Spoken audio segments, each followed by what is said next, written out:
all right, wasn't it? Yeah, it's gone smooth, hasn't it, considering the chief operator's not here. I think we've got set up quicker this week. Definitely feels like a nicer vibe. Definitely, yeah. No steam coming out of one of the presenters' ears this week. Come on, he's not here to defend himself, lads. Neither was I when he said I was dead to him the other week, so... Yeah. Everybody's dead to Josh, apparently. But yeah, apparently so. Anyways, we digress once again, don't we? We're digressing and we haven't got the time. I'm going to be strict to no, I'm only messing. Welcome to Bragging Rights. Yeah. What episode is it? 31 now, I think. Am I right? Oh, I got it right. I believe so. Good memory. We are, as always, at the home of the pod Tribal, as hopefully you can see, but if you're listening, that's where we are. Yeah. And as always, sponsored by Comscaf. We'll talk about them a little bit later on. Yep. So how we doing, gents? We good? I'm all right. Not bad. Last night shift of 4 for me tonight, so I've had to get up early to do this, so they better appreciate it. You was 8 off last week, weren't you? Shh. Don't tell everyone. I heard it. New Dean back from holiday. All refreshed. Tanned, apparently. Very tanned, I'd yeah. say. Yeah. You've even got white bits on you. Yeah. I'm not going to get you to get them out, but you've got white bits. I won't get them out on camera, but I'll get them out for you later if you want to see. Yeah. If you pay for Patreon, you can see Dean's white bits. Yeah, good trip away. Good time with the family. Good. So, yeah. Good. Should we just crack on? Straight in. Let's no do it. About with, how are you? Anyway. Oh, yeah, grand. Oh, yeah, we don't ask the... Yeah, James never gets asked, does he? So Josh has started to do it recently, but you know. I just feel like you need to because he cries a bit, but... I know. In public. Or in he just cries all the time. Just all the time, yeah. No, let's crack on with... We did both lose, but we are obviously still higher in the table, so we will start with Rovers. Off you go, gents. Just facts. Right, I'm going to start off with a couple of shout-outs because Jimmy cut me off last week. So... Will you leave him alone? He's not here to defend himself. So, first off, from the Wigan game, a guy called Tom Fev and his mate Paul, who I was speaking to in the concourse, shouted me out. Obviously, stood chatting for a little bit, giving him a bit of a shout-out. And Will Pop off the coach, who I spent about an hour talking to on the way home. Didn't even know we was nearly home because we were just gassing all the way, like a couple of old biddies at the bingo. So that's them. And then I'm going to start with Selfie Gav from Leeds. He watches every week. He's asked me for a shout out and took a selfie with me. So a little glimpse might be one he regrets in the little morning. glimpse of fame. I wasn't drunk, so we're all right. And then as me and Mason turned to walk up the stairs to leave, I just said, "Craig, are you Craig?" I was like, "I am, yeah." She was like, "Are you off Bragging Rights?" I was like, "I am." And there's a couple called Maureen and Jeff, and they travelled from Bridlington to watch the game, and she recognised me from about 30 yards away. So, nice. Massive shout out to them too, who travelled to the games. Obviously, it wasn't brilliant for us, was it? We got turned over in quite a spectacular fashion, let's be honest.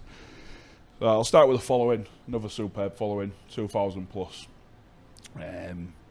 Not treated to the sort of performance that the following deserved, if I'm totally honest.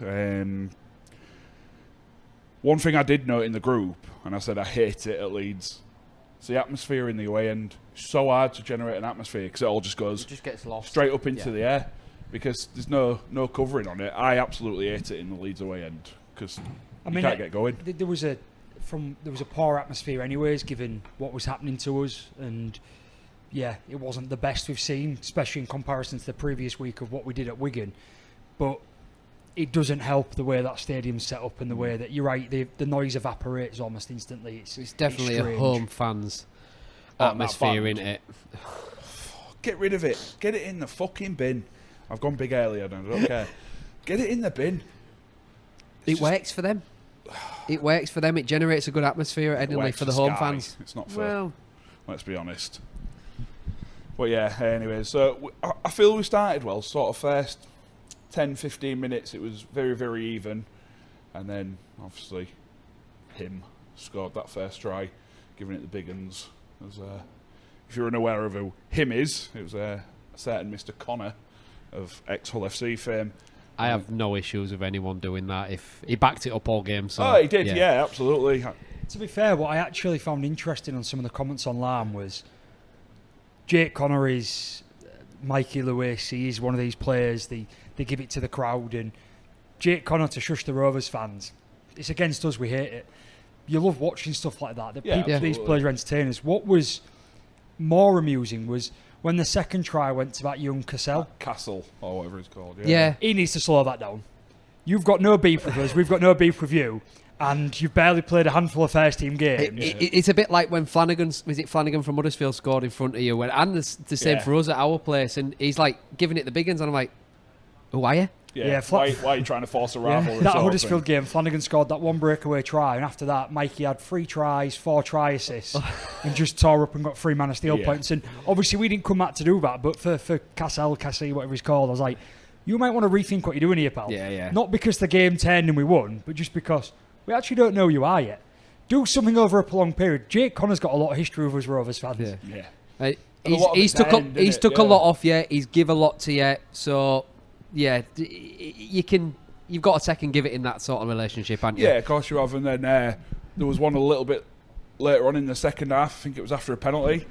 Sam Lasoni was lined up at prop in front of us and was singing Dirty Black and White and You Fat and stuff like that. And he just turned around and he was like this, and I'm thinking, you've done nothing. You've been on the pitch for about 3 minutes, and then he's giving it like the big guns and stuff like that. And it was an interesting one for me, Lasoni, because paying a closer eye on him, obviously with him now signing for Hull, and particularly given the fact that there's been a lot of conversation, as I spoke about last week, with his running technique. A running technique that I've criticised as well, and it could benefit us next season. It's one of them, and we went out of a game plan that didn't work off. We got a quick injury to Sue. I felt that we was dead and buried pretty much in the first 25 minutes, which is unfair. We actually had a better second half, and the game wasn't an absolute hammering. We was just well beat by a much better team, and a team that, in my opinion, the way they played, particularly the opening 45, 50 minutes, I don't think many teams in Super League would have stood a chance. That's not to reflect and say we wasn't poor, but we was well beat. But they came, we had 4 forwards on the bench, and we lost 2 of them very quickly. We lost Sue and had to bring someone on. We lost Whitbread, who couldn't come back on. And our game plan kind of fell apart. And I thought we'd run over their young forwards. And their young forwards stood up, and they didn't just match us, they beat us. Regardless of how tired we was from the Wigan game, regardless of what had gone on, they did stand up. But you'd think if our forwards were being well beat on the night, when Lasoni came on, he'd do some real damage. And I actually thought it was quite quiet. Yeah, absolutely. I thought, apart from one nearly effort where he does normally run over from close to the line, which we well contained him. I think it was Minnie that did well. Didn't really do a lot. He didn't, as in what you expect normally from Lasoni, where his big barging runs, he'll break a couple of tackles. What you did well was you contained his yardage, but you didn't slow him down for the finding his front, playing a quick play the ball, which then helped Leeds maybe a tackle or 2 down further down the line. As well, that killed us. Yeah, Leeds were very good at that. I found there was 2 comparisons to Leeds and Wigan, especially the Wigan we played the previous week. We said we should have scored more points against Wigan. We had a lot of chances, but we botched some of them. But also Wigan's scrambling defence was really good. I thought Leeds' game plan, the way they was throwing the ball around and offloading, on another night that just goes wrong. On another night, we spoke about that in the group, I think. Yeah, so many spilled balls or errors, yeah. But it went really well. And again, we want to give them all the credit because there was so much the better team. They well beat us, but also they're scrambling deep, particularly in the second half when there was a small hope of a Rovers comeback. We know we can do it, and we had chances, and we nearly scored a couple of times. And their scrambling D really did keep us out, and some last-ditch efforts. So they did everything well in a quite Wigan-esque way. And when I talk about Wigan-esque things, I'm usually referring to how Wigan played last year when they was pretty dominant. They were very much like that for me, and I struggled to see a lot of what they did wrong on the night, whilst I'm also struggling to find a lot of what we did great. We did some things good, but nothing great. You said how Leeds were attacking was it could have backfired in a way. I found that with how they defended as well. They, as most teams do, you defend winger to attacking centre and you'll shift out and you'll slide as needed. Leeds did that, but Leeds had this sort of banana shape which the second row would hold up, the centre would move up a little bit further, the winger a little bit further. And if you don't get that right, you're getting pulled apart, absolutely pulled apart, especially with a Mikey Lewis or a Tyrone Mayer or Minchella or whatever. They're going to pull you apart. Leeds held that line perfect. If that hadn't have gone right, you would have scored a few tries. But what it did, because it was so good and it was executed to perfection, they forced the likes of May, Lewis into making passes earlier, passes that they didn't want to make, and the perfect example was Ryan Hall's interception early on in the first half. If Leeds had got that wrong, you'd have scored, but they didn't. Everything that Leeds worked on clearly came off for them, and it was just everything went right for Leeds on the day. But it comes down to that execute, the perfection in the plan, and it just worked. Yeah, excuse me. It was just one of those days for us. Like, everything Leeds did came off, like you just said, and everything we tried didn't come off. And I feel like you spoke about a better second half there, Josh. I think if we'd have got a try early, that'd have got the fans up, that'd have got the players' beliefs back up. And I think, because it was only 18, I'm saying only 18 at Headingley, but it was only 18. That's free. We can score 3 tries in the blink of an eye. Earlier on in the season, I think you scored 3 tries in the last 10 minutes at Headingley, didn't you, yeah, to win the exactly. game? So if we'd have got one early, which we nearly did on a couple of occasions, I feel that puts a whole different complexion on the second half. Well, you've got 2 quote-unquote controversial moments in the game, really. You've got the challenge from Leeds, where they challenge Lockie Miller, where he jumps up and they say that it's into Broadbent. Yeah. And obviously the referee has ruled it as Tackle in the air. A tackle in the air. They challenge it, and you've got fans online saying, well, actually, there's no attempt to wrap, there's contact with the head, and all these things. It was a bit of a 50-50 for me. I wasn't aggrieved either way. Initially, I thought it was a stupid challenge, but then it went their way. So there's your first one, that goes the other way around, and all of a sudden we're matching up the field. It was quite early on as well, that one. That It must must have been been a try. Led to a try, didn't it? Well, they went to the video. Well, they scored. No, sorry, they scored after that, didn't they? They scored, yeah. Yeah, whereas the second controversial one is where we scored because Newman had an absolute brain implosion, and it goes peeled all the way back, and we end up not getting it. And, you know, I think even the commentators were kind of agreeing that Rovers have been really hard done by then. From one angle, it looked like he'd wrapped, but from every other angle, it looked like he was about to, and just like sort of held his arms back. The other point for that, though, if I was Brad Arthur, I'm 18-0 up, I would be absolutely ripping into Harry Newman for putting my team under pressure like that. Read the kick perfectly, just take the tackle.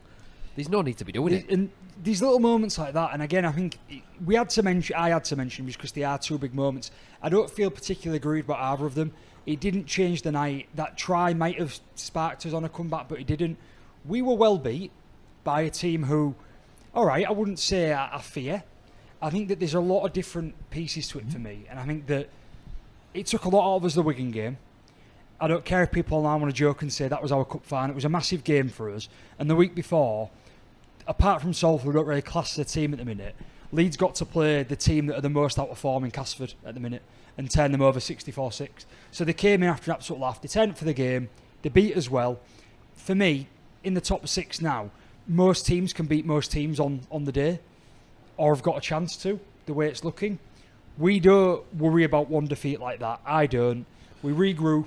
I trust that Peters always gets us better after a defeat. So it's credit to Leeds for me, but we're on to the next game. Any concerns going forward? Leeds, I think, for me, deserve to beat you at Headingley earlier on in the season. You just had a good purple patch in the last... I think you had a red card, which sort of rejuvenated you and got you going for them last 20 minutes. Then they've turned you over at your place, and you've now lost to them again. Any concerns that... I don't want to say they've got your number, because I don't think that's the right thing to say, but is there any concerns now? No, not from... If you come up against Leeds, we all talk about a mental block or a mental... anything mentally, but no? No, not from me. We always say that teams up their games against stronger opposition, and that's been evident with Leeds in the 3 games we've played them this season. Moving forward, I don't have any worries or concerns. Obviously, like Josh just said, anybody can beat anybody, so I might come back to eat them words. But no, full strength teams, even with a couple of injuries to us, I think we're still there or thereabouts. And yeah. Look, you're playing 60 minutes of a game with 2 forwards, 2 impactful forwards missing because they're injured, and you've only got 2 more forwards on the bench. It's a big part of it. We was knackered from the Wigan game. Leeds had an all-time performance this season, we did. I'm not worried. I don't think there's anything more to it. For me, it's a case of well done to Leeds, well done to Jake Connor as well. Like, he was you know, they all kept questioning the way he played. You've been questioning him as well, haven't you? Let's be Oh, honest. I did, but the way he played on Thursday night, sorry, when we said the week before, how can you pick Smith or Nsemba for England? When you look at on Thursday night, you go, well, how can Mikey be picked on a performance like that? Look what Connor's done. You know, and now all of a sudden, eating my own words, Connor looks like he probably will get Man of Steel. Because at this back end of the season, he's picking the points up again, or should be picking a few points up. And he's just gone up against a rival of his. Probably. But we there's always circumstances to things, and the reason I say I'm not worried is we're all but guaranteed a home playoff game. Right? Obviously, yeah. So, and at home, we have the best winning percentage in the league. You're Nanf, by the way, just in case you're curious. I read it earlier. Don't need to remind me. No. We have got 3 out of 4 home games. No, but you're not bottom is what I'm saying. But we have the best one. We have 80% success rate. It's different at Craven Park. We lost to them earlier on in the year when Mikey got injured early on. Yeah. And there's always circumstances. I worry about any team when it comes to knockout football. What I don't worry about right now is the fact that realistically, it doesn't look like we will bomb winning the league leaders, which is a massive achievement. No.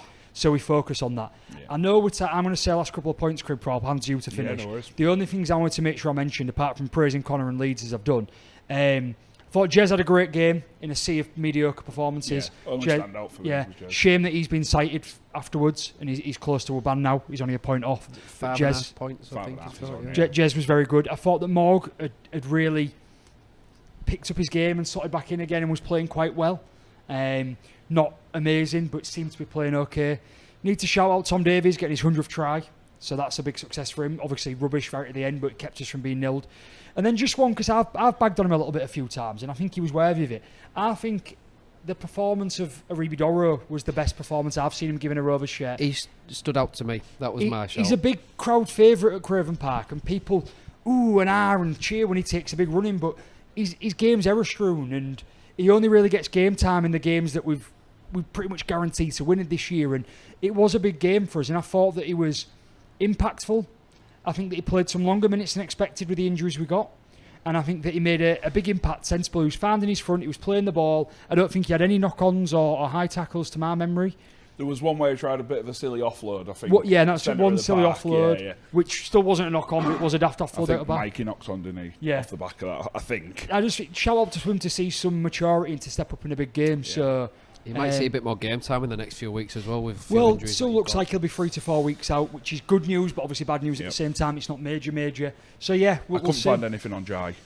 Jai and Morg, because Morg took a shoulder knock as well at the end. Both should be fine. There was just knocks. Fair enough. My final points, Grills, here past you to finish. Yeah, so you mentioned Jez, standout performance, milestones for Jez as well.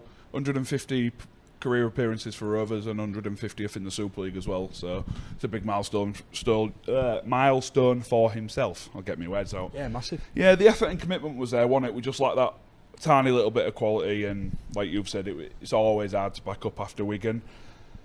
Closing points then, it was a tough loss.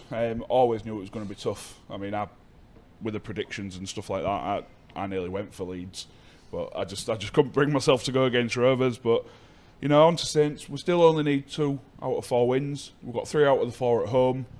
Warrington probably already effectively on the beach, maybe. That's what I'm hoping, second to last game of the season. And then obviously we've got Wakefield, who, if they play like they did last week, will have no dramas at their place. So we have 150 points plus points difference. We'd need to lose 3 of the last 4 games by a big margin. 2 of the last 4. Wigan to win, and the 2 we lose, not including the games other than that, with points difference where we're saying we'd win, we'd need to lose by 150 points. Yeah. It's almost unthinkable that we won't win the league leaders, but we've got a tough run in. We've got some tough games, and you've seen it's sport. Anything can happen. So not overly concerned, but we'd like a big performance against Saints. Yeah, definitely. That's it from us, I think. So a word from our sponsor, I think. This week's episode is sponsored by Comscaff. Commercial Scaffolding, or Comscaff, are a Hull-based company formed over 30 years ago. They offer a safe and professional scaffolding service nationwide. For services and enquiries, you can go to comscaff.co.uk or call 01482 782 181.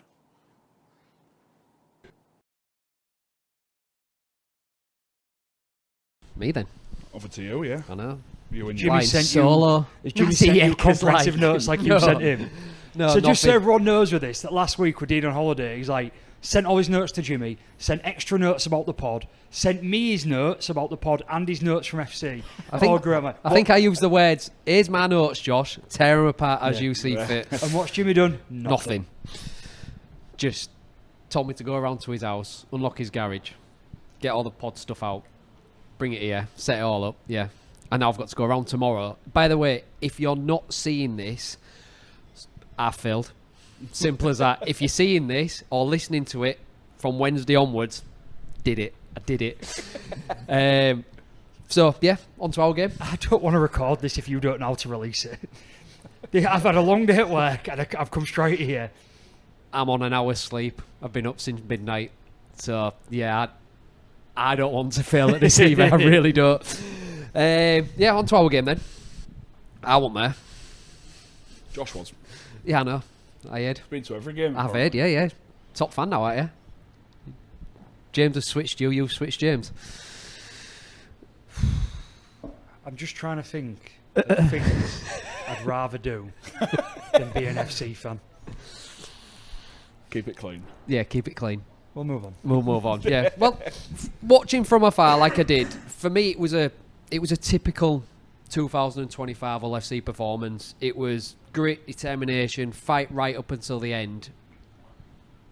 But that was the typical part. We just couldn't get over the line. We was missing, obviously, I'm not going to mention the name, but we was missing that spark, that cohesion in attack that we needed. That wasn't the only reason we lost. We come up against a team that's arguably the best. I don't want to say this. The most informed team in the league. I think it's 9 out of 10 for them now. For 20 minutes, they looked like a really good team. They put us under the cosh big time. Had us on the back foot. We just couldn't get a foothold into the game. They was rolling our forwards down the pitch. But I was credit to us again. Our scramble D, especially for that first 10 minutes, kept us in the contest, and we was able to get a foothold in the game a little bit after that. We didn't look like we was ever going to go out and win the game, I don't think. But we made a contest of it, which for the first 20 minutes I was sat there thinking, I don't think that's going to happen. This could be any. Yeah, this could be anything. I think it was interesting. The four of us spoke at half time, and my point, in a non-trying to fish way, I'd said, I actually think at half time Hull have been flattered by the scoreline, because I think that Saints have made errors. They've not really capitalised on the chances they've got, and Hull have been poor in areas, and Saints really should have had a couple more tries. And sort of Craig and you come in and said, well, actually, I think it's credit to Hull's scrambling defence and the way they're playing. You'd sort of come in and agreed with both, and I think upon reflection, it was really fair. It was Hull really put the effort and heart in, and Saints didn't quite capitalise on their chances. And when I sort of watched back the highlights and thought about the point I was trying to make was, and I want to talk about a YouTube comment that was made on last week's episode from a guy who I presume is a Saints fan, saying that we sort of really overlooked Welsby for England. They made a choice to put Welsby at fullback and take Sailor out of there, when Sailor's been the informed player at the minute in the last few weeks for Saints. One of the reasons Saints have been one of the informed clubs. And all of a sudden they didn't quite click in attack. And I think they really missed a trick, and that's one of the reasons why they wasn't quite getting over the line. Obviously a big credit to your guys' defence as well, but they played around for the first time and put Welsby back in at fullback, and they made uncharacteristic errors. Not Wormsley. Wormsley's good for one knock on a game, of course he is, but other players did. So I think it was a mixture of both, that Saints didn't quite pounce and finish you, and you guys had that heart and effort, particularly in defence, that you've shown a lot. I think it was our forwards they found gaps in our middles quite easily, and I mentioned to my wife, who I was sat watching the game with, I feared when I saw the starting lineup Fash, and not because when he has played the last few weeks before his injury, he's done okay. Brad Fash, he's done all right, but I just felt we'd been told he was going to be out for a few more weeks, and then he seems to be back in the team, and I feared he was brought back earlier than he was due to be back. I might be wrong, but that was just my opinion. But early on, it looked that way. There was, I think, for their first try, they just sailed through the gap, and it was very easy. That was very poor defence. Yeah, it was very poor. I don't think Knowles will score an easier try from 50 metres out than what he scored in there. What did I say? It's like watching Leroy Cudjoe run past you in the Huddersfield game. Yeah, and I think was it you or Jimmy replied and said it's the same price I'd have missed it anyways. That was James. Yeah, Jimmy. But Jimmy. Yeah, I know. He wants to be called Jimmy, but I've grown up for 38 years calling him James, so yeah. He wasn't the only one at fault. Our middles, I felt, were defensively quite poor, and I am going to big up our back five because I feel it was their scrambling defence, getting back and working hard, which they did all game in defence, trying to get us going forward in attack. Ultimately, it didn't really click for us, which I've just touched on. But then our back five were absolutely fantastic for us on Friday. I know you had a little slide dig at Hardacre during the game. I don't know if he was fishing for another thing or you didn't think he had a great game. I don't think he had one of his better games, but I don't think he had a poor game. Collectively, as our back five, there was under a lot of pressure all game, and they held their own very well. Look, it was a dig. Because all I'm hearing all the time is, I mean, like Jimmy last week, is the signing of the season across any team, was what Jimmy was trying to claim. He's our signing. And he's definitely your sign of the season. I said the same thing all while. He has turned around and he's doing so much for your club, but he had a very quiet, a very poor game. You know, he was missing kicks, he wasn't really involved, there was a couple of errors, and we are at the business end of the season, and we discussed it last week. You've used this guy in every position going, and he's in his early 30s, and his body will be tired and it will be banged up. Yeah. And he just didn't turn up on the night, really. And look, I've heard, I don't know, was it you? I've had a comment with a friend of mine as well about why is he falling to his feet while he's falling to his knees every time a bomb's going up. And I was looking at it like, is it a tactical thing? Saints have got one of the best kick chases in the league. Why would you stand there, take the ball to get smashed? If you're falling down and you can prevent that getting absolutely walloped, why would you not? And then early on in the second half, there was 2 instances where, look, dead set tries, and he's 2 try-saving tackles, one after another. So, yes, he didn't have his best game, but it was far from a bad game in my eyes. I've lost my train of thought, what I was going to say. Yeah, for me, it was a game of what if. I come away, I was massively disappointed, don't get me wrong, because we are at the stage now where it's sort of getting to must-win territory for us, because we don't know how Wakefield are going to turn up, and we've got to win our last games to get to make sure we're in the playoffs. With a full-strength side, I know it's, again, what if, I feel we would have turned Saints over on Friday. I feel we would have had enough in attack to trouble them with our scramble D and been a bit more switched on in the middle. But now it can't be what ifs. Going forward, we have to cut these little errors out. Like we had Briscoe and Chamberlain making unforced errors coming out of back play. That's not like them. They're normally solid with the ball in hand. It is now. We have to start winning these games. We've got four games left.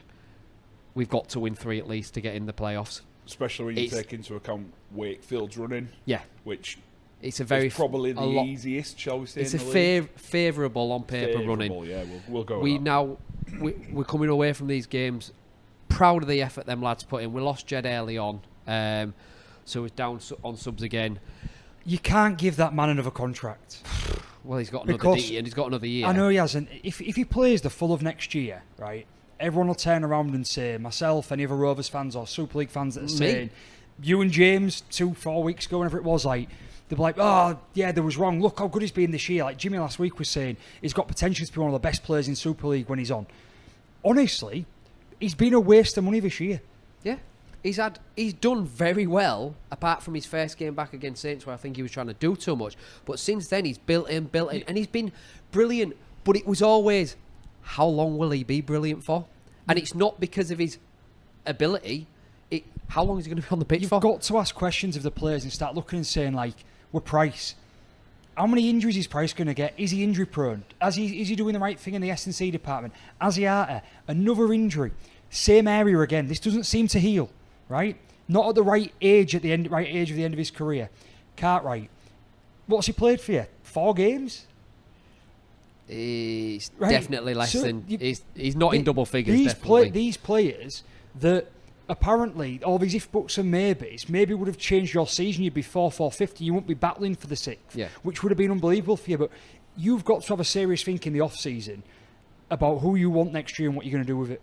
For me, there's a couple of players that we have to ask serious questions for. Asiat is not in that bracket yet because it's not just what he brings on the pitch, it's what he brings off it. Price, I'm not going there yet. He's a young kid. He's had. I don't know how he did his. I'm still trying to figure out how he did his ankle the other week. I don't know what happened there, but it comes down to, and I think I was talking about in the group, in a rebuilding stage. Yes, we've got a good 13, 17 players, but when we do get a couple of injuries, we've got good prospects to come in and fill them gaps, but we've not got a good enough squad to maintain the level of performance that we need to be pushing in the playoffs, pushing up in the That's playoffs fair. that we've got. But with the signings that we've made next season, so far, we are going to have a better squad depth, hopefully. So we'll see how that pans out. But back to what I was saying is, it's all great to say, yeah, really proud of the lads, great grit and determination. But if we want to be that playoff team, it's now starting to be must-win territory, and just turning up, putting 100% in, and all that grit and Not determination. I wouldn't say it's not enough. It'd be harsh to say that because I think we're guaranteed a 7th place finish now with the way Warrington are going. Beginning of the season, you said, Dean, you're going to finish 7th. I'm like, yeah I'm take snapping it. your Both hand off. hands, yeah. But I maybe couldn't help feel a little bit disappointed if we don't sneak in the playoffs this season. So, Jed's at 10, by the way. is he at 10 really? Yeah, on the Super League website, he's at 10 appearances this season. 5 tries in 10. So, Okay then. there you go. You stand corrected. Sorry I stand to call you out, corrected. Oh, what did he say? but not in double figures. I don't think he's in double figures. Does that count when he any Challenge Cup games? No, that's just No, Super that- Is that League. that just was on the Super League? Super All right, League well, website, yeah. I'll shut me gob then. It said 15 all in, but I don't know Yeah, if but that's... to be fair, not to defend Dean and all fan here, but last week will count as an appearance, Yeah, absolutely, yeah. which was about Yeah. 6 minutes. That's true. That's true. There was a bit of a contentious decision, and I mentioned when I was watching the game when I was away, I had no sound on the TV. There was a West Ham football game going on, and that had the sound on. How did So that the bar go? that don't ask. So both my teams, for anyone watching, I had perfect view. I had a big screen watching football on one, and the rugby on the other screen. Both my teams lost, but the sound was on the football. So I was asking you for updates, wasn't I, or one of you just to chirp in with what was being said. The captain's challenge, Rapana adamant he didn't steal the ball. And thoughts on it, lads? I'm of the opinion it was it should have been successful. He should have been successful. He Yeah. didn't steal the ball. What I don't like about this, and we fell foul of it last week against Wigan, the video ref saying that you're entitled to wrap the ball. You are entitled to wrap the ball. In my opinion, last week, I said this last week, Farrell raked that ball. He didn't wrap it. He made the raking motion. Ref disagreed. Fine. I think Rapana's making that motion. The ball isn't wrapped. Maybe it's the way he's falling off the tackle. Maybe not, but the arm's coming across. However, he doesn't initiate... if he does initiate the ball coming loose, it doesn't come loose from him. As the forward, he's going to ground, because I can't remember if it was Walmsley or somebody else. I can't remember. As they're going to ground, the ball comes loose of its own accord, and then it hits his knee. Yeah. And you should have been successful, and you should have got the ball, because it was a knock-on, and Rapana didn't steal it. I just watching it. I think when you're watching without sound, you sort of you focus a lot more on everything On that's the going action, on because yeah. you can't rely on your ears to pick up what the commentators are saying. And I was adamant without hearing what was going on. I was like, successful. This is great. Like brilliant. We get the ball, and then it comes up inconclusive. And I think how has he come to that thought? But we could have said that hundreds of times this year, couldn't we? So Yeah, well, you saw something similar. I don't know if you caught any of the Warrington and Huddersfield game at the weekend, but one of Warrington's tries, the referee deemed that the Warrington player was making a genuine attempt at a tackle, which for me, we've seen them Well, it was earlier in on the goal season. area, wasn't yeah, it? it was, Yeah. yeah, because they scored from it. Like Wrench just dotted it down. here's So, my for question. me, it was- Sorry, go on. You've seen it earlier on in the season where they're giving us a ball, maybe not a ball steal, but a knock on us. Yeah. Or So such, or what's the difference to that happening there to when the ball's getting passed to a winger, the winger's going to tackle the winger, but it knocks his hand and it goes back and they're waving 6 on again, and it's classed as You're a asking knock for on. consistency in the refereeing. Yeah, I know. And we get to it every week. A couple of not things. We digress. announced Cade Cuss signing a new 2-year deal last week, so that's good. I'm hoping with the next announcement that I'm about to say, I am hoping we see him a bit more in the hooking role next year. You've moved on from your game. Yeah, Can I just make a couple of last points? if you want. Because I found them really important in the game. Okay. There was a couple of times towards the end, throughout the second half, I thought that some of your players made FC bad decisions like last year. Yeah. I think the SASA one, where him and Knowles got a bit testy with each other. I'm like, don't grab hold of someone's shirt collar, he won't lash out at you, and two big men won't come together. And then Caesar whining as always, saying to the ref, why haven't you let it play on? The ref can't let it play on because SASA won't play the ball. And then right at the end, when... See, I can't even defend it because, like I say, I've not seen the game with right sound, at the end when I so- thought that I think it was Felt was very lucky because he's the one that lashes out initially. Yes. But don't get and I can't remember which FC player it is. I'm sorry. Don't get dragged into that. Is it Lane? Don't get dragged into that. Yes, it was You're Lane. trying to get the ball back, and you know you haven't. You've got a chance to win this game. Yeah, and that's a little you're bit in that petulant. nitty gritty. But the actual, if I was going to give an Idiot of the Week award to FC, and I hope they're watching and listening to this, it doesn't go to any of your players on the field. It goes to your fans, because in the 79th minute, there's a missed penalty that goes into the crowd with the ball to the Hull fans. And UFC fans decide to keep the rugby ball and not throw it back down. So Tom Briscoe has to go bin raiding to find a ball. Is that why you went bin Yes, raiding? because FC fans kept the ball. Now, you are 60 seconds away from the end of the game, but a chance to win. And your own fans have thought, game ball, I'll keep this. What is that all about? Do you know, God's it's just sake, I can't absolute even beggars defend- belief. if you're an Hull fan and you was there, stick it in the comments. Yeah, Let if us you know caught what the ball, thought process was. Let me know Why? why. I was so bemused, but my final point, because I want you to get onto your good stuff, Bartman. Isn't it good that we've both teams have done the double with Saints this year? Because we've beat them home and away, and you've lost to them home and away. See, imagine There how we mad go. Jimmy would be here. Yeah. really, I thought we aren't. I can't even say, well, at least we beat Wigan twice. Well, we beat Wigan twice away. Go fuck yourself. And we handed you the cup, so yeah, shut up. Right, yeah, so Cade Cuss, 2-year deal. Really, really happy about that. According to All Out Rugby League, Jake Arthur has agreed a 2-year deal to come to Hull from the start of 2026 season. It is yet to be confirmed by the club, but that would be great to see. I think it is helped by the fact that Brad Arthur, his father, has agreed to stay on at Leeds Rhinos. So great to see you promote him from within. Fantastic. Oh yeah, that's But that's what Rovers fans get all the time about no, but we buying actually success. do. We have got a lot of young kids in our So team. who's he going to replace? Cade Cuss? Keiko goes to the bench, and what halfback are you letting leave that's from your books? It don't matter because we're keeping two one that actually are decent. There is a reason we are allowing a halfback to leave. No, Cade Cuss, him signing the new 2-year deal. I thought it was in the works a few weeks ago because I'd heard he'd bought a house on Kingswood, so he was always going to be sticking around for the foreseeable future. But it is great to see him sticking around, and I hope we do see him in the hooking role because I do think he offers us a more attacking threat than what Amir Burrow does. I like Burrow's aggressiveness in defence. I do think he gives away a lot of sloppy penalties at times, but I do like he can be a little bit grubby, and you sometimes do need a little bit of that in your team. He needs to rein it in a little bit. I'll actually but defend him for hitting an injured player in the game. I got no problems with that. Yeah, there was nothing wrong with that because I'd seen some comments on that. No as well. issues with it whatsoever. My point on that is, I think you're right. I actually like the idea of the pairing of Burrow and Cust as your interchange hookers. I think that you can utilise them in a good way going forward, and if they can stick to them positions, and you can have a consistent half-back pairing, so they don't have Cust don't have to drop in. Yeah. I think that could be potentially very beneficial and dangerous for FC. So I think Cust sticking around and taking that role is great. Definitely, and I don't know much about Arthur. He's a bit of an unknown quantity Sure for me. we'll know more in the coming weeks. We'll definitely find out in the next couple of years. Just a young lad that's a bit untested at NRL level. He Yeah. hasn't got a lot of games under his belt. He's going to We've come seen under it and play under his dad. Schneider.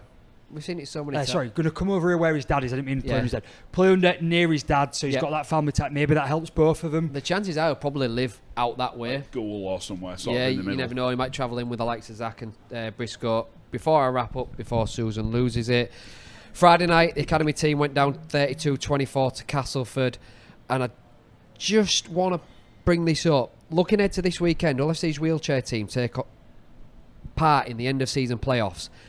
We gained our place in the playoffs after Leeds Rhinos were kicked out of the playoffs for failing to fulfil their fixture against Halifax 2 weeks ago. Competition rules 8.6 states any team which does not fulfil their regular season fixture will not be eligible to participate in the playoffs and final activities. Leeds lost. You know why, don't you? You know why Leeds didn't attend the game? No. One of them got married. Seriously? Yeah, is that yeah. it? So why couldn't they? So they was all at the wedding. So why couldn't they change that fixture? Surely a wedding's booked quite far in advance. So yeah. Wow. I don't know. But Well, credit to them for sticking to the rules. Yeah, It could have been changed. Yeah. But credit to their governing body. I'm not sure what it is. I'll have to find that out. For sticking to that rule. Well, it's the RFL, isn't it? It is, but then there'll be like a sister sort of Probably, branch, yeah. I would assume, with it being the wheelchair. But Yeah. Well, there we go. That's that one done. Sorry, I feel like I fished quite a bit there, but I feel like I caught I feel like I as well. nibbled as well. You did. I never nibble. It's always him. I know. you're taking on his role because he's not here. You have to take I'm on- tired. I'm really tired. I'm shattered. The only saving grace for it is that it was only possible because obviously we're a bit upset that we lost. I'm disappointed with the performance. Yeah. You guys didn't end up winning. You lost as well. Whereas if we'd lost, you managed to win that game. What could I have gone at? But yeah, a bad week for a bad week all round for the two whole teams really. Yeah. It was, yeah, it was. Obviously, I didn't touch on ours, but it wasn't pretty for the roundup. So yeah, anyways, moving on. This week at Tribal, Friday sees Rovers at home to St Helens. Friday 8 o'clock. If you've not got a ticket, which you've got no excuse because we've now got the new South Stand. Oh, have you? Yeah, the temporary one that we've brought in again. I think Craven Street's staying behind the East Stand, is it? Or is it going back to where... I can't remember when it moves back, so Right, okay, fair get enough. there, figure it out. But If yeah, you don't get there, we'll tell you anyways, next week. And then Saturday, 3 p.m, showing Hull FC versus Leeds Rhinos. Again, no excuse. It's 24,000 seat stadium. So there'll plenty of tickets. Don't get distracted. No, Carry on. That's not a dig. I'm saying it's 24,000 seat stadium. There'll be tickets available. Get yourself down. Support them in the push for the playoffs. That's all I was going to say about that. And then from 8 p.m. on Saturday, there is DJ Steve Cable. I don't know much about him. And then obviously, if you've got a Rovers or a Hull pass, bring it in, and you will get 15% off your bill if it contains both food and drink. And then all the details are on the Tribal social pages. Right. And then we've got this one that I have to read out, apparently. Actually, because I wasn't here last week. Still going to do it because we won. Yeah. So, the rugbystore.co.uk have become the only place in the UK where you can get your hand on new era NRL caps. They've got caps for every NRL team in the team's colours and in blackout. I think, Josh, you got one of the blackout ones, didn't you? Certainly did. They Very didn't nice. have the Souths one in the blackout, they didn't have it in. So head to the rugbystore.co.uk or visit them in store at Prince's Quay in Hull to get yours now. They also have official NRL shirts, training wear and accessories along with shirts for Super League teams and a retro corner where you can pick up vintage NRL, Hull FC, Hull KR and Super League shirts. Go give them a visit, guys. And I do like my new cap, thank you very much. I picked a Canberra one. I did want a Dolphins one. No, I picked Explain to us why you didn't pick a Dolphins one, Dean. because I didn't see the blackout one, and I only saw the red and white one, and there's no way I was wearing a red and white one. And I picked the Dolphins because I've enjoyed watching them play this season. They're a good team on the eye to watch, and I do watch quite a bit of NRL. And the next team I've enjoyed watching this year were Canberra, so that's why I've gone for this one. Yeah. I mean, Canberra's finish last week, that golden point, bounce off the post, full length. Yeah, magic. Unbelievable finish. Yeah, there's been some really good finishes this year in the NRL. Never mind this season. Yeah. So, on to some news then. Yeah, jump into some news. What you got for us, big man? Well, first one about an hour ago. It's not quite breaking news, but it looks like Rovers will be moving on from 2 of the halfbacks at the end of the year. So it's pretty much all but confirmed that Rowan Milnes will not be continuing with us, and it also looks like Danny Richardson will depart as well. I don't think any of that is surprising. Not really. But it only actually came out about an hour ago. Breaking but non-breaking. Yeah, it's not exactly super important, is it? But yeah, so we've got that going on. Some signing news really as well. If we've got pillars leaving at the end of the year and we've got signings for next year, I think one of the big signings to come out of this week, and I don't know how to pronounce his name, so I'm going to guess and we'll go from there. But Castleford have announced the signing of a fullback stroke centre stroke halfback in Blake Taaffe, Taaffe. Taaffe. I'll let you go for that one because I'm not going to try. Toffee? Taaffe. Yeah, Taaffe. But Blake Taaffe. From the Canterbury Bulldogs, this is a 3-year deal. Looks like this is going to be the team to almost rebuild around for Castleford. You know, under a new coach, probably a lot of new heads coming in, trying to sort of get the team back on track after what's been a very disappointing year for them. This guy's made 44 NRL appearances and is fairly well regarded and comes with quite a chunk of experience at an NRL level. So I know it's hard to say, but once you get above 20, 30 games, at least you've got a couple of seasons on your belt at that level. And I think it goes to say that, you know, you can probably bring something to Super League. So we'll see how that goes for them. On the leaving side of the league, it looks all but set that Christian Wade will leave Wigan. He'll probably join, by all reports, the newly named Newcastle Red Bulls, which is what used to be the Newcastle Falcons in the Gallagher Premiership.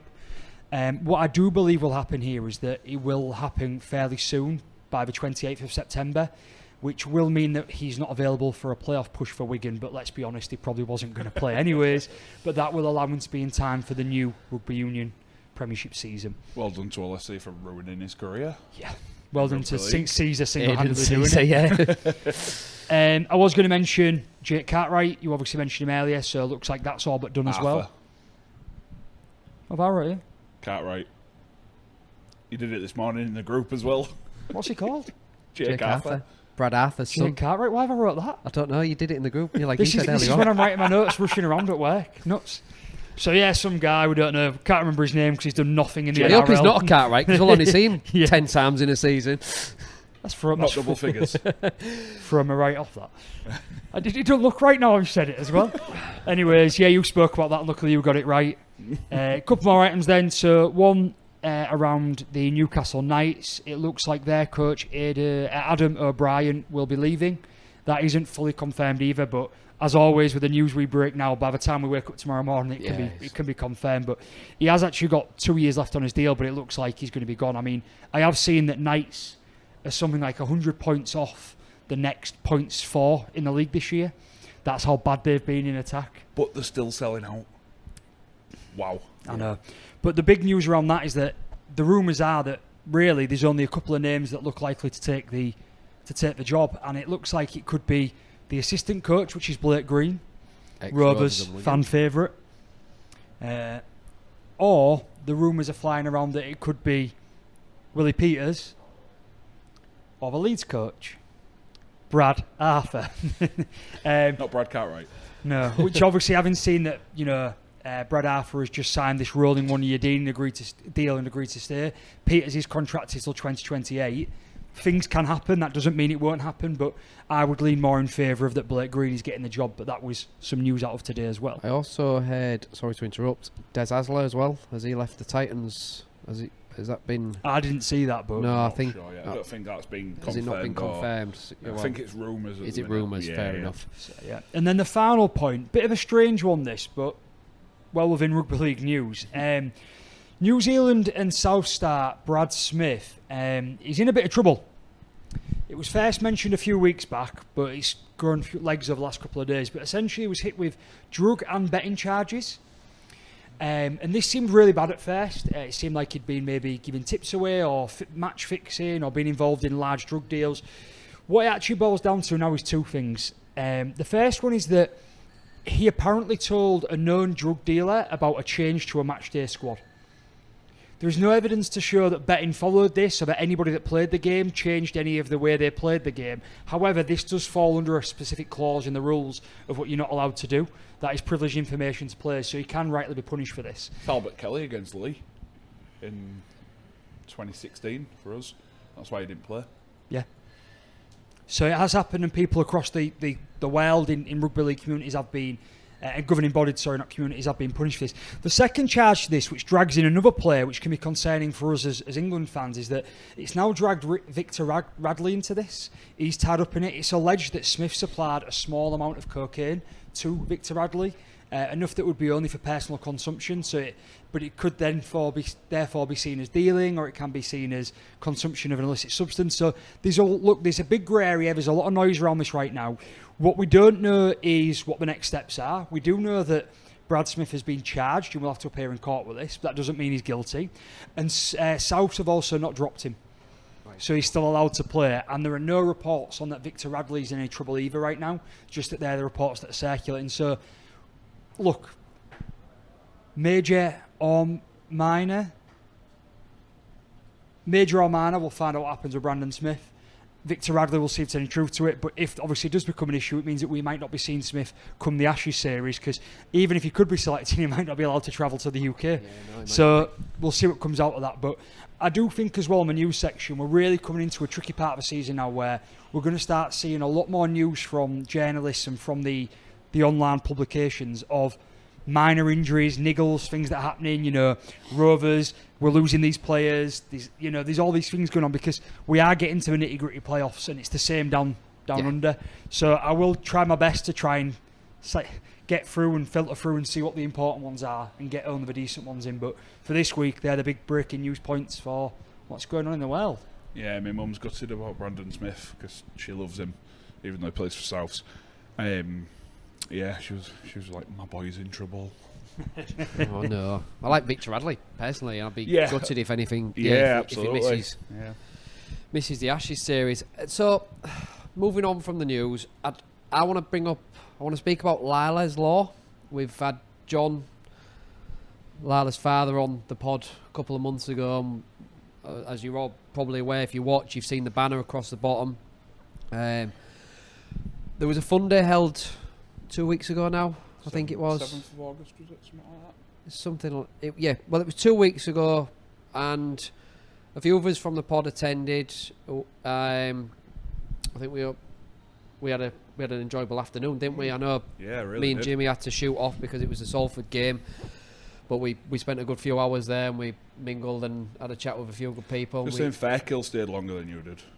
You what? Fairkill stayed longer than you did. Did he really? Yeah, he was still there after you'd gone. Yeah. Was he? He was enjoying that ice cream. Well, I was there a lot long before he was there. But it was a real enjoyable afternoon for the time we spent there. So I just want to take a moment to talk about Lila's Law, really. And in just 2 months, the campaign has raised over £10,000, with an incredible 7,000 coming from the recent fund day alone. The petition has already got over 20,000 signatures, and we really want to keep that momentum going. So if you haven't already, please take a moment to sign and share the petition. Every single signature does help. Viewers can scan the QR code on the bottom of the screen when it comes on, and listeners can find the link in our Instagram bio. So really can't stress enough. Like, please sign this signature. It will go a long way, and it's good things have been done, and we really want to keep that momentum going. So yeah, and credit to John as well. John, after the heartache him and the full family and obviously all the friends have gone through, to make a push this so early on after Lila's passing, it's credit to him and the family. They're really doing some good. So yeah, can't stress enough. Please sign it if you haven't already. I mean, we obviously were big backers of John and the campaign, and I think I've seen this week alone that John's currently working his way through emailing pretty much every GP surgery in the UK. That's one of his current challenges. So the thing this guy's doing with his family, but what he's really pushing and driving, it's such an important cause, and we'd be remiss not to keep putting it on the screen and mention it, because we do feel passionate about this and think it's the right thing to do. So yeah, sign the petition, have a look, see if you can get involved and help out. We think it's really, really important, and we appreciate everyone jumping on it. Yeah, it was such a good day. The fire brigade was there. There was a bouncy castle which was free to use, and actually speaking with John, he turned around and with a bit of a tear in his eye, I'm sure he won't mind me saying, he was not expecting that amount of people to be there. The turnout that it pulled in was obviously it's reflected in the amount that was raised. £7,000 in that day, yeah, unbelievable. It was taken aback by it. It was genuinely, truly humbled by it, and that's one of the things about John. He is straight down the middle. He's very genuine. What you see is what you get with him. Yeah. And I'm just pleased we've been able to help out. And like I say, it was a great day. Andrew Fairkill managed to turn up. Yeah. I even saw MP Diana Johnson there. So yeah. So yeah, it was very, very well attended. So thank you to everybody who did attend if you was there. And if you were, obviously, as these two have just said, I'm going to push it again, but stick a signature on that. It takes 30 seconds. And as Dean's mentioned, you can find all the details on our socials. And from a black and white side, I was fortunate to win the auction on the signed Hull FC shirt from this season. So yeah, I'm thrilled about that. Add that to no your dig, collection. Thank you, because I'm not going to bite again. So. You nibbled at me earlier on. He's biting without me saying anything. I know, yeah. Great, isn't it? I'm stopping before I bite. So, yeah. Right, moving on then, yeah? Moving on, on to... we are. A couple of YouTube comments. I just wanted to highlight, obviously, we get a lot of comments. Yes. You got that there? No, I've something to say about that. Before we jump in, we're trying to make a real conscious effort to... You'll see, I mean, I even replied to a couple this week. That was you that did it, Well, I think my name's actually like my full name on there.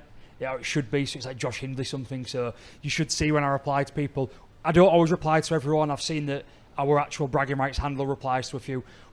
Please write in. I know we don't get to them the week after every time, but we want to make a more conscious effort of including the questions like we do sometimes, talking about them. It might not always be in this section. It might be during the game reviews or the game previews. Tell us when we've said something wrong. Ask us questions. As I got found out. Tell us when you disagree. We it's really not just like that. it. Yeah, we like to hear other opinions because we've just got as a normal 4 opinions, and we know our opinions people will agree with. So it's nice to hear other people's opinions. So yeah, keep doing it. I enjoy reading them. It's and nice I've enjoyed to hear where reading we them can this week. improve as well. Yeah. Definitely. That's while it's all well and good getting the people going, oh, you're off bragging rights, give us a shout out and this, that, and the other.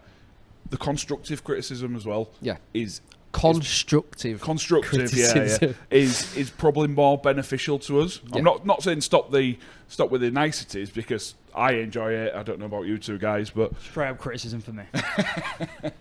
yeah, it's been I'm one of them days for you. Hood up, head down. Yeah. But yeah, if there is any tweaks you'd like us to make, just drop us a message. We'll get to it as and when we can. And like and subscribe. Share it as well. It really does help us. Really We're doing really well on the subs at the minute. 597 subscribs so far. Pushing the 600. Is so getting that's there. great. And considering we've only been on YouTube for 6 months? 6 months, just yeah. short of 7 months. That's some pretty good going. We're not massive. We're local. So everything you guys can do does help us out. Sharing an episode with a mate, getting them involved. I've had people come to me and say, oh, I've started watching this because of this, or my friend told me about this, or I saw you on a different podcast, or we've heard you on the radio, sort of thing. So it all does help. But yeah, a couple of little comments I just wanted to raise. Jipnag, don't know who that is, but shout out to you. He said he's a Broncos fan in the NRL because he likes watching Herbie Farnworth. Fair play. Good answer. And then the Vikings in the NFL, as he's got family from there. Ugh. Or they've got family Well, if from he's there. got family, sorry. yeah, all right. And as we were saying out about being called out, Big Man Blastoise 92, which is a superb handle, by the way. They have commented before, and there's a comment a couple of weeks ago that I know it didn't get to, so I'm glad it's a repeat commenter and we weren't getting to one of their comments because, you know, we do try and get to them. We obviously can't do all of them. Can't do all of them. Some of them quite long. This one is really long. I got called out. I said it was Smith who put the kick up for the Wigan try, which led to the Wigan try. Turns out it wasn't. It was Kieran. I've been told that personally on WhatsApp by a couple of people as well. So thank you for that. I thought it was Pat Richards. Well, it could have been. How high it went. And and Smith was awful in everything. So he did back me up on that one, but he did call me out. I can't get down the rest of the comment. Did you have the guy's name who mentioned Walesby? Just because I mentioned him in our Yeah, I do. Dead Drop Holiday. Dead Drop Holiday. Yeah, thanks for that comment, because we probably was a little bit unfair to him. I think we was until Friday night when it turned up and said that Tristan Saylor's better in fullback position than he is. But yeah, thanks for commenting. He had another comment as well, didn't he? And I had a bit of... Did he? Yes. Or she? I don't know. I don't know what the name was. He or she, I do Or apologise. they. Them. They're them, yeah. So 2025 now. He was the one who mentioned about Will Price. Oh, great comment. I thoroughly enjoyed that comment. That was great. Yeah. I don't agree with either points. I'm going to what read he that out said. because it tickled me. Will Price has all the ability of Leon, which I don't agree with. I think Leon is... It was more probably established over a prolonged period, wasn't he? Leon is one of the best sixes we've had in the Super League era. Without a doubt. Absolutely He was a game changer. Yeah. If that ability exists within the younger Price, he needs to start showing it, because we've seen glimpses of what he can do, Yeah. but I still Look, don't think he's of the ability this of what isn't a Leon slight on was. Will Price, so I'll happily slight anyways when I want to. Let's talk about, absolute apples and oranges here. What Leon Price did across the Super League and what he did for a long period, and the legendary status he's left behind, is very impressive. So I wouldn't quite go and say that he's got the potential I of him, wouldn't. but yeah. But I also do not agree with he has all the negative attributes of Carl Price, and that cannot be fixed. No. He's... I've listened to a couple of other podcasts with Will Price that Will Price was on while he was out injured first time. And what this guy does off the pitch and what he does to try and make his game better, what you see on the pitch is not the Will Price that you think he is. This guy grafts. He lives and breathes rugby league. He grafts his backside off by the sounds of things, by the looks of things.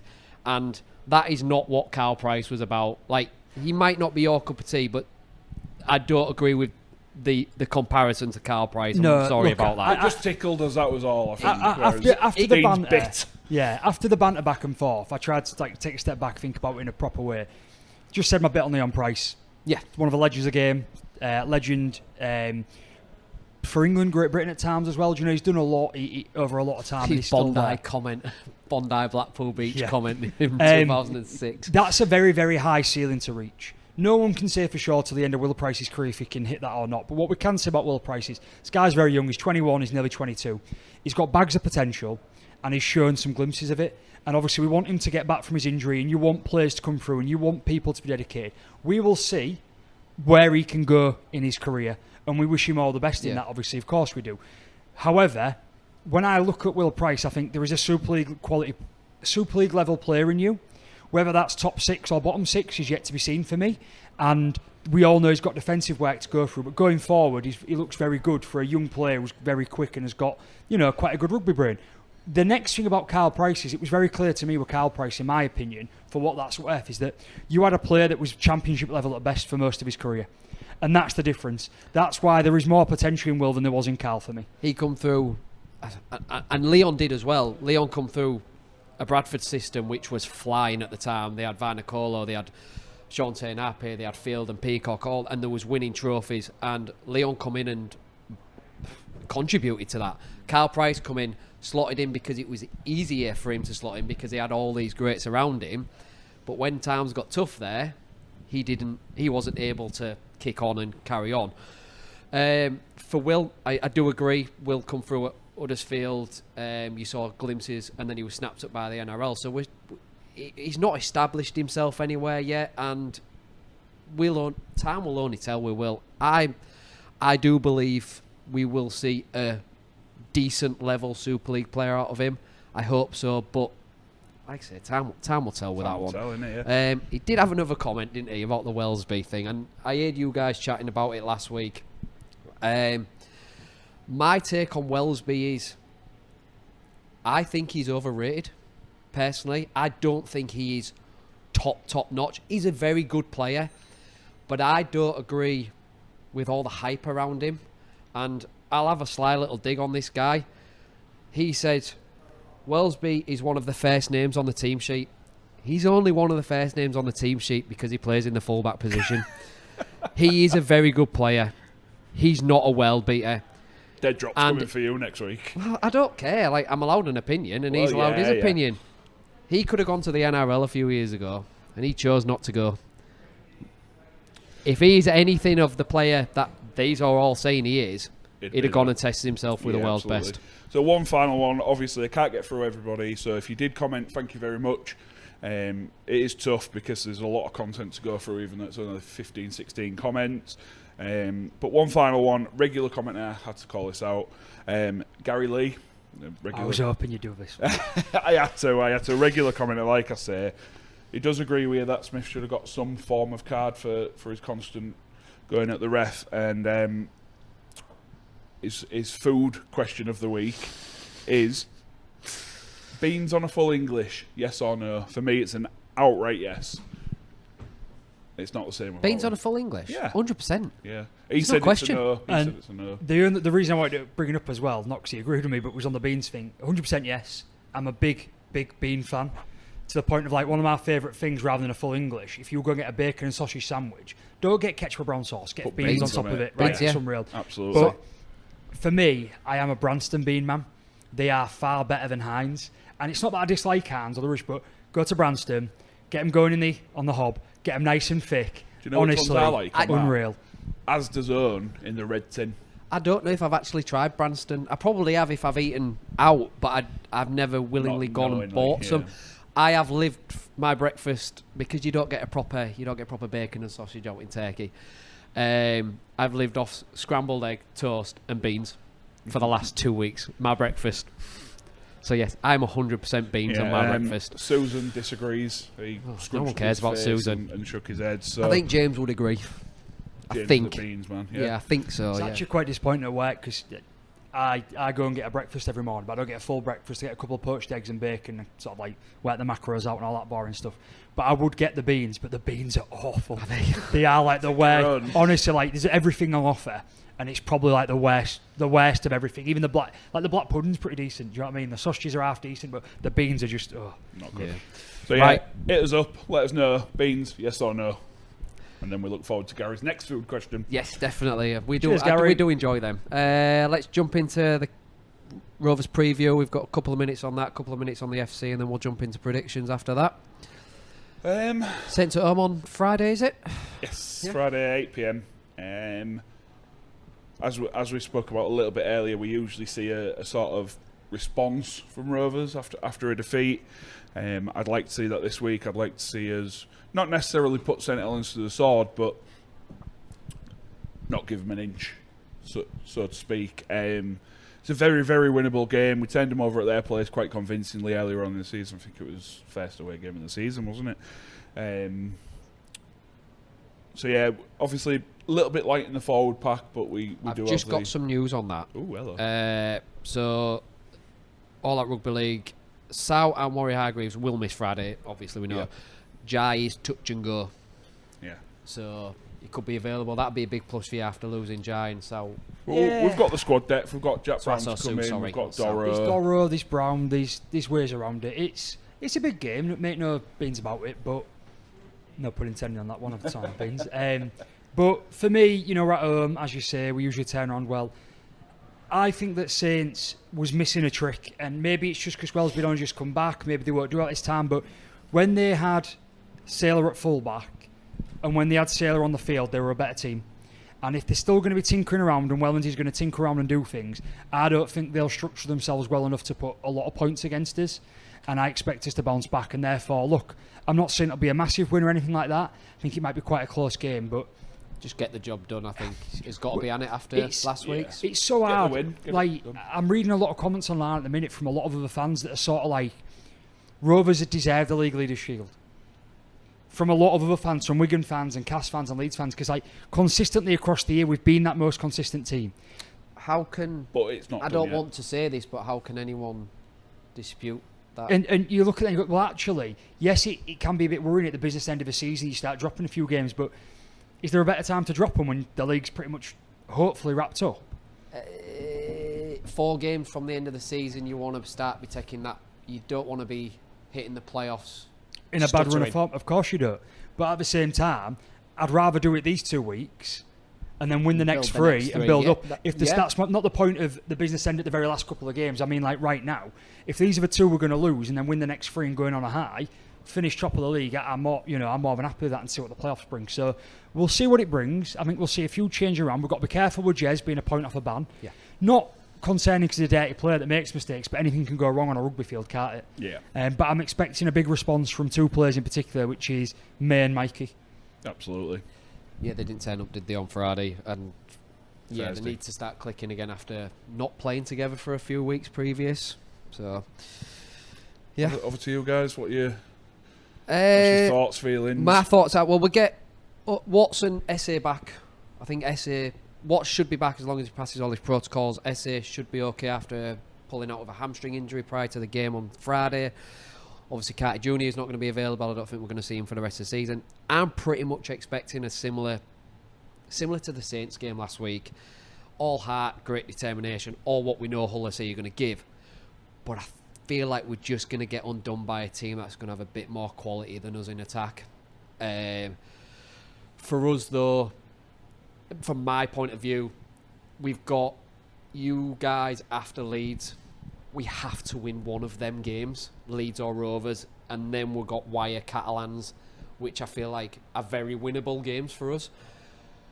But I do feel we need 6 points from the last 8. I don't think 4 points from the last 8 gets us in the playoffs. It is 6. We don't want to be relying on Wakefield dropping points because, like we've talked about earlier, they have got a favourable running. And so, yeah, for me, this start now, go win this game. Put it in your hands. It is in our hands. We lose and they beat Huddersfield on over the weekend. It's out of our hands, and then we're chasing the 8 ball with you guys, and then 2 home games after that. Yeah, I think it's Saturday. There's 3 games on Saturday for some reason. Yeah, there's 1 Thursday, 2 Friday, 3 Saturday, isn't Yeah. they? For us, this week marks 20 years since we beat Leeds in the Challenge Cup final at Cardiff's Millennium Stadium. And on Saturday, the club will welcome back stars from that amazing day, which includes the likes of Richard Swain and Shane McMenemy, who have flown over from Australia. So it will be great to see them. I don't know if they're doing the... we've had all season, we've had past players from that team bringing on the match ball and having a parade around the pitch before the game. So I'd love to see Swain. He's one of my all-time favourites. So I'd love to see him, and McMenemy as well. Bringing that ball out. Yeah, it was a great second run. People seem to forget it was him who put the grubber kick through for Calderwood to knock on, which led to that set of 6 which Cookie scored the winning try from. So yeah, it'd be great to see them guys down at the stadium again. Just for the other teams, our academy take on Leeds at home on Friday night. As mentioned earlier, our wheelchair team are in playoff action on Saturday, and finally our women's team play London at home on Sunday, 1:30 kick-off. So yeah, that's the FC preview for me. Right then, on to my time to shine. Getting there before Dean does. Although I've done a lot of other stuff today that I don't usually do, but you know. Have you got Jimmy's before I... Yes, I've got them. Yeah, right, he sent me a mail. Yeah, starting off Thursday night, Lee Sports Village, Lee versus Castleford. It's quite interesting. I'll tell you for why in a bit, but I've got Lee by 26. I've got Lee by 26. I've got Lee by 20. Oh, Dean, you spoil sport. Am I really? You're the odd one out. 4 of us have said 26, and you've said 20. So both Jimmy and Susan have all gone 26. Wow. Yeah.